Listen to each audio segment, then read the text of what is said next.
But we did want to start off the day with an update on the shooting that happened last night and the tragic results of that. So with that, I'm going to have APD Chief Harold Medina start things off.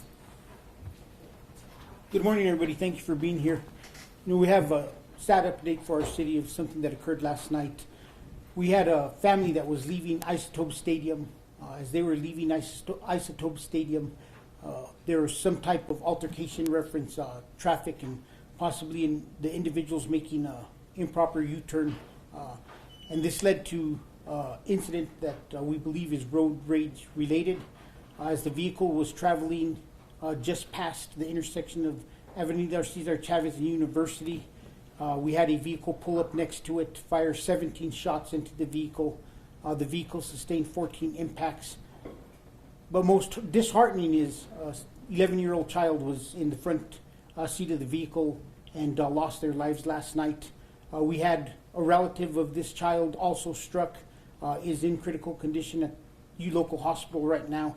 And we are currently looking for a vehicle, but we will be releasing that vehicle information a little bit later today. We're still trying to verify some information, and our detectives are trying to get and ensure that everything we have is accurate, and we will be releasing as much as we can sometime today on this vehicle. We're asking for the public's help in this. Once we release the vehicle information, somebody has seen something, somebody knows something, and we ask that you contact law enforcement and you let us know. For the family, our condolences.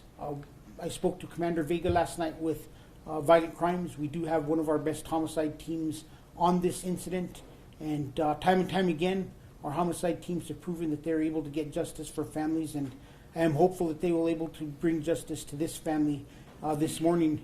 For the individuals involved in this, this is the second time that we have somebody carelessly shooting into a structure or a vehicle.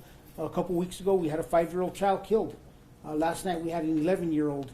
To the tough person who thought they were, tough person firing shots at a vehicle, well, you could live with yourself. You just killed an 11-year-old trying to show how tough you were.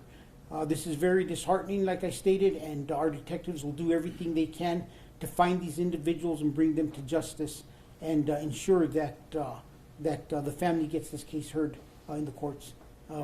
Gilbert, Mayor.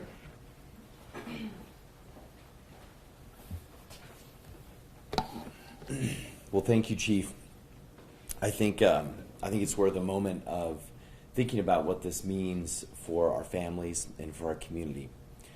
The idea that a family, just like all of our families, or just like mine, I have a 10-year-old daughter, that we can be at an Isotopes game, going to and from, perhaps leaving early because we have young kids, cutting someone off maybe because we were adjusting a car seat or something like that in the background, and then to lose that life.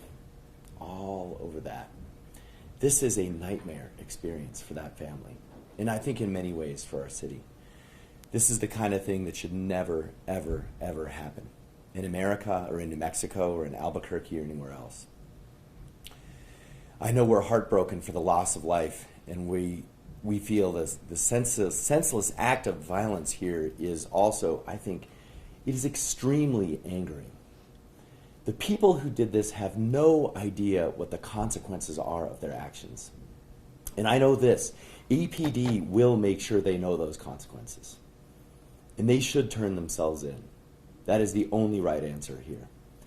And we're going to be releasing information. We need the public to help us with this if they won't. And we are going to bring justice to this situation. And they are going to be an example of how this should never happen. Now, we don't know all the backstory. We don't know exactly where the guns came from and who the perpetrators are and what their background is, but all of that's going to come out. And I hope that whether it's in a legislative session or whether it's in a city council session going forward, we also have to understand that guns are awash in our community, and they're being used on 11-year-olds. They're being used on 5-year-olds. This is the 5th example of road rage killing someone in our city this year. This is absolutely, absolutely unconscionable. And it is something, we had police all around this area. So before anyone says, how close were the police, where were the police, they were right there. They were doing traffic duty, of course. So this is about us. This is not about the police department. This is about who we are as a country and who we are as a community, and it's unacceptable. So while our prayers are with their family, especially recovering, there is no recovery from this for them, ever. But I know that we are going to bring justice to this situation. We are not going to let this go, and we are going to remind people of it every single time we have those arguments and those discussions about what it takes to keep our communities safe. So with that, I want to reiterate, we're going to be releasing the specific details because we want to get them as narrow as possible so that people can make those calls and help us ID the vehicles. That's why we're not sharing it right now. But I want to let everyone know we need your help to call Crime Stoppers, 505-843-STOP. If you were there last night, if you have any details and saw this, and as soon as we release the specifics on the vehicle, we need your help to look for it. Thank you. You know, I'm going to close with real quick. When we release the vehicle information, there is more than likely individuals out in the community who knows the people who drives this type of car and the type of behavior that they're involved in. All we need you to do is point us in the right direction, and our detectives will pick up the ball from there, and they'll get this across the goal line and ensure that there's justice for this family.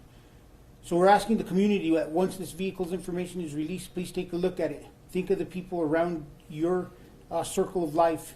Think about those individuals who are doing wrong, and think about your family and what you would want somebody to be brave about and step up and give that information to law enforcement.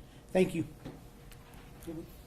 The mayor mentioned this is the fifth road rage shooting homicide that APD has investigated. There's one justifiable and 4, including one, I think, just last week. So we'll be releasing more information on that one as well. With that, any questions? Just along the lines of this volume of road rage incidents we're seeing, are you taking any changes to your approach in how you address road rage? There is a lot of things that we've done. We recognize that the road rage incident is a lot of issues, which includes driver's behavior. The Albuquerque Police Department, when I took over as chief in 2020, we had issued about 24,000 traffic citations that year. This year, we're on pace to hit 85,000 traffic citations.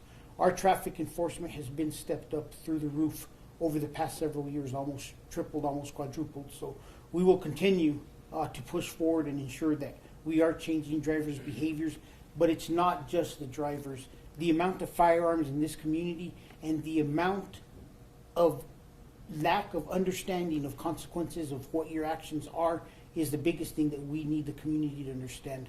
The simple fact that you would get cut off and fire 17 rounds at a car that you don't know who is in is just completely unacceptable. And individuals who have that mindset have no other place in this community but jail. And I will clearly say, I don't care how old these individuals are in the end. I don't care how young they are. They deserve to stay in jail until their case is heard, and then they deserve adult consequences for what they have done. Yes. Do we know what kind of gun was used? We don't know yet. We don't have that information yet. We did recover shell casings. We are not running the shell casings immediately into NIBINs because we're asking ATF for assistance in running them through DNA. So we're going to see if we could recover DNA from the shell casings, and then after that we'll put them into the NIBIN system. Can you say how the boy and the woman who was shot were related? I believe the boy and the woman were nephew-aunt, but I'm not positive. Yes. Could there be multiple suspects charged in this? There could be multiple. We have to find out and figure out how many people were in the car. I would be shocked if it was just one single individual in the car.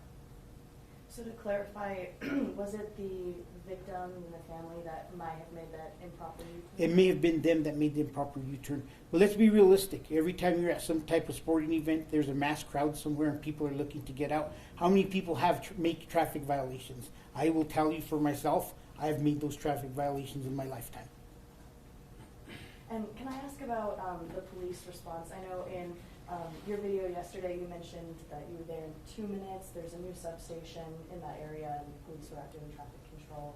Can I ask about, again, the response to this? And for folks that might be wondering, well, how did this car that was shooting at another one get away when there was so much police presence there? You know, all the police presence was behind the incident, so to speak. They had already passed where officers were posted. We had officers inside the substation, which is still just a block away, but a block away. Officers did hear shots. They didn't know where the shots were coming from. and then it's moments later that they were notified that there had been a shooting down the street from both groups of officers, and they responded and they found this. Quite frankly, the vehicle had a straight shot to the freeway or to out of the area, and there were no officers stationed in the exit route. Anything else? We aren't going to release the name of the victim just yet. The family is devastated, as you can imagine, so we're going to hold off just a little bit on releasing that name. All right, thank you.